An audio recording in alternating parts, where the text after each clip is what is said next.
So this summer has been quite a crazy summer. I had the privilege of going to World Youth Day with our bishop, 3 priests, and 21 other young adults. And there were many things that struck me about that experience. First and foremost was the living miracle I experienced. To be in a large field with over 900 young adults, 900,000 young adults from 187 countries. And everybody was getting along. Everybody was excited to be there. Everybody was sharing their culture, their language, their experience, their faith, their individuality with everyone else. During the entire 11 days I was there, I never saw a single incident of violence, of fighting, of intolerance.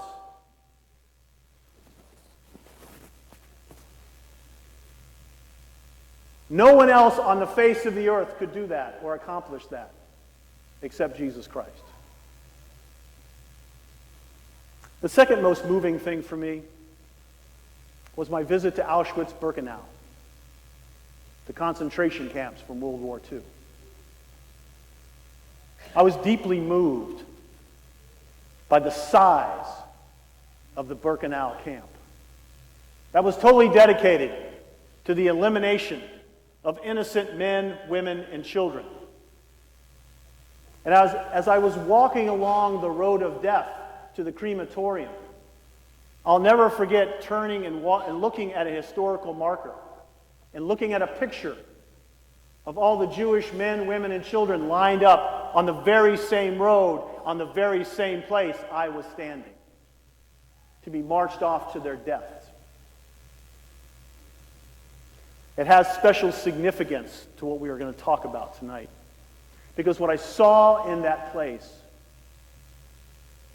was the lie of humanism, the deceit of depending on ourselves for the two subjects we see in tonight's gospel and first reading.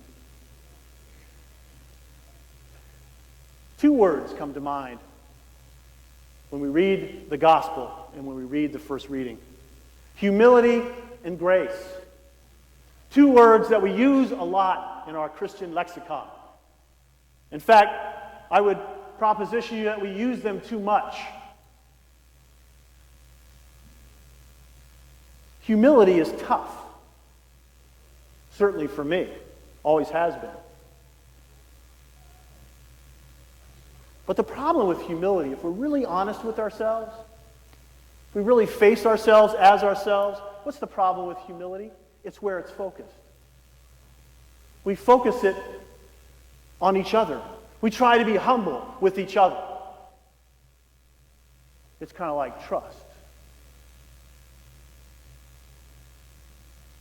The problem is we're flawed. We're human. We're sinful. And so we give each other lots of reasons why I'm better than you. And so it's hard to be humble. And if we are humble, if we really are honest with ourselves deep down inside, it's not humility. It's charity. Hey God, watch me be humble with this schmuck. I'm going to be humble now. I really don't want to be, because this person is some adjective, but I'm going to be. See, that's not humility. That's charity. And that's why it fails when we try to do it from ourselves. See, that's the lie of humanism, isn't it? That we can do it, we can be good as ourselves, that we can determine good, that we can render ourselves humble in our own right. No. I reject that premise. Totally. See, the irony is, if you really want to be humble, Give your humility to the only person in this building right now that deserves it. Is the only perfect person in the building right now. And who is that? Yeah, exactly. Him. Well, Blessed Mother comes close. You see, if you really want to be humble, humble yourself before God. See, He's never going to betray you. He's never going to hurt you. He's never going to give you pain. He's never going to conditionalize His love. He's never going to give you a reason to mistrust Him. See, when I look up at the cross, and this took me a long time in my life, when I look up at the cross, I'm humbled. Because I don't deserve that. I never have, and I never will deserve that. I don't deserve the unconditional love that God gives me freely because I am a sinner. It's taken me 56 years to get comfortable with that concept. I am a sinner. Yeah, I said it. I'm a sinner. Anybody shocked? I know Father Lynn isn't. You see, I'm not worthy of that. That's what humbles me. And the more I humble myself to God, who loves me unconditionally, the more I become humble. Because I realize that I'm no better than anybody else. And nobody else is any better than me. And I can be patient, and I can be kind, and I can be empathetic, and I can have faith in the human person, faith that allows me to trust, to reconcile, to grow, to be in relationship with. That's what humility with God bestows on us. It doesn't come from us. It comes from Him, because of Him. So you want to be humble, truly humble with each other? Humble yourself before God.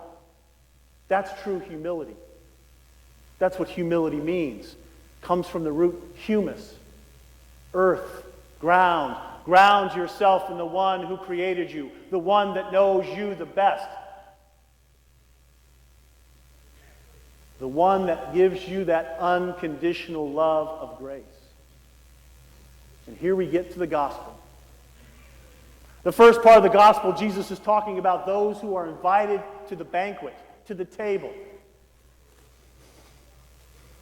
This is the table right here, folks. Jesus Christ has invited you. That invitation is grace. And you don't have to do anything to earn it. You already have the invitation. It's already been given to you. All you have to do is accept it. And show up at the table. And the irony of this table is unlike any other table, there's no places of honor here. Every place is a place of honor. You don't have to jockey for position. You don't have to compete. You don't have to be less or more. You just have to be present at God's table. You don't have to show off because God knows who you are, and God loves you anyway. You don't have to earn it. You just have to respond to it. See, that's what grace does. When we accept grace, it makes us respond to it because we want to respond to that unconditional love. Who wouldn't?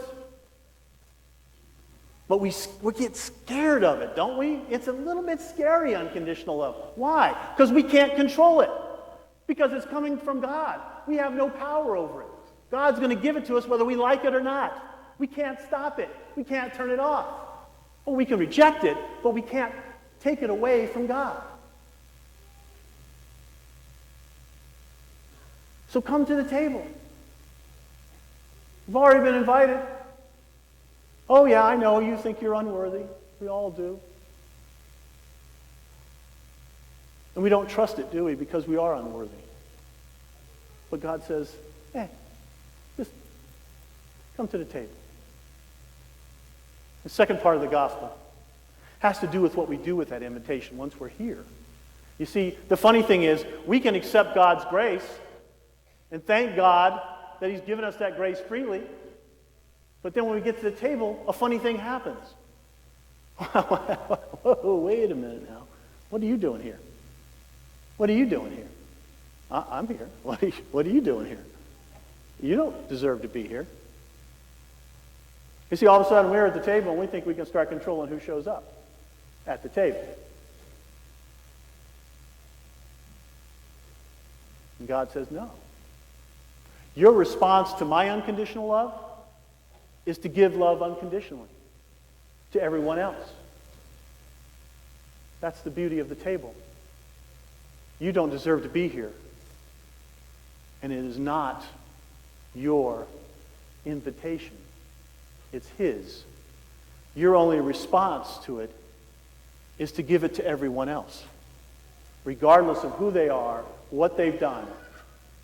Because at this table, there are no barriers. There are no walls. God doesn't do walls. Everybody belongs to God. And everybody has access to His grace. And this is especially important for all of you teens. One of the things I try to do in youth ministry more than anything else is let teens know they're loved. Because they need to hear it. Because no one's as good at making themselves unworthy than teenagers. I know, I raised two of them to adulthood by the grace of God. I don't care what you think you've done, who you think you are, where you think you are, how you think you measure up. God loves you for who you are, where you are, what you've done, what you haven't done, and what you failed to do. You are loved, and you are always, always, always invited to this table.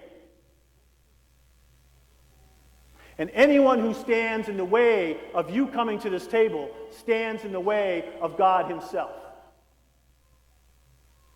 And woe, woe to that person. You are loved by the Creator of the universe Himself. And if that's not enough to make you feel worthy,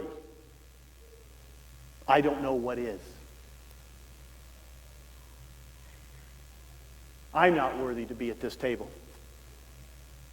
I am who I am by the grace of God alone.